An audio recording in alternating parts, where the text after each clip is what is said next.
Hey folks, Wednesday, the 29th of September. Let's talk gas again. Now, I don't want to get a reputation as a pure play gas trader or a pure play gas trading room. We actually don't really monitor nat gas huge amount, but there is obviously a huge catalyst within the gas and energy space at the moment for a lot of activity, and it's very much a market in play. One of the guys in the room this morning just asking, what's going on with Nord Stream 2? What is Nord Stream? Why is this important? And rather than just saying, well, it's a gas pipeline, there's actually a much bigger story behind Nord Stream and why it is important than Nord Stream 2. And so let's kind of cover the basics here. So getting over to the charts, you can see this is a Gazprom website, and you can see here basically a nice little map. You got Norway here, then you got Sweden here, and Germany, Greifswald, Germany here on the port, Poland, Lithuania, Latvia, Estonia, and Russia right there, and then Finland, Helsinki just up right here. So out of Lustlunga, or Luga, Nord Stream 1 and 2 come out under the Baltics and down into in Greifswald, right? And so Baltic Sea, Chile, right? Anyway, this is under the sea. This pipeline delivers all that gas coming out of Russia down into Europe, destination Germany. Now, this unsettles the US, right? Because essentially, looking at it from a political standpoint, it creates a reliance, an energy reliance of Europe on Russia. And then we find ourselves in this situation, as I've covered in two videos now. We find ourselves in a situation where Russia turn around and go, actually, COVID's been a bit of a disruption, obviously, and we're actually going to hold on to a bit of our gas, so we're going to limit the supplies out. Um, and then suddenly you have an energy reliant country, or well, sorry, a continent like Europe, then saying, hold on a second, we need to get nat gas from somewhere else to make up for that shortfall. And so you have Europeans doing deals with the US, taking liquid natural gas on ships over to continental Europe, taken into ports in UK, Spain, France. There's a couple of destinations. It's all in. There's about I think, don't quote me on this, but I think there's about 15 ports where you can regasify the liquid natural gas sent over from the States. And strategically placed logistics are fine there. That's no problem. But we can also get nat gas from Qatar, albeit we don't really have the agreements and the pipelines in place to make that such an easy thing. And so we would really have to take it as shipped in liquid natural gas should we get it from places like Qatar. Um, Now, a book that I am actually reading at the moment is The New Map by Daniel Jurgen. Covers a lot of this. It's really essentially the new energy map worldwide, and goes into this. So, um, you know, Nord Stream 2, why are they building a second one, Tim? Well, they're building a second pipeline so they can increase the amount of natural gas essentially that Europe can take from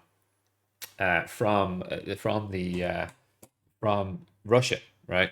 So I think the figures right now are something like, let's see, let's have a quick look here.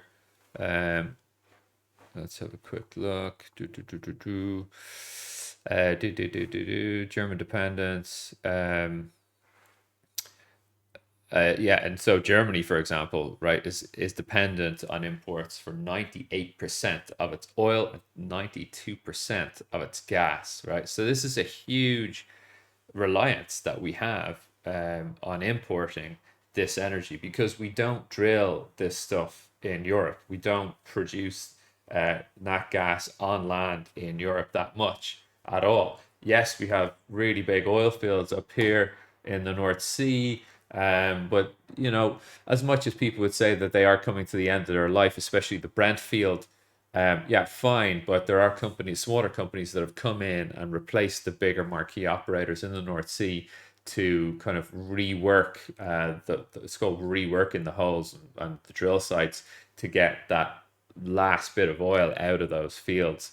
And there's still a lot of oil there, just using advanced recoverable techniques, and essentially what's called re-stimulating the holes, right? And so the bigger companies just aren't really interested in that whole piece of work in getting that final, drop of juice out of the reservoirs. Anyway, to cut to the point, back to the point here, the bigger story is that Europe has this huge reliance on natural gas. Nord Stream 2's coming online will actually just increase our reliance in Europe on Russian natural gas.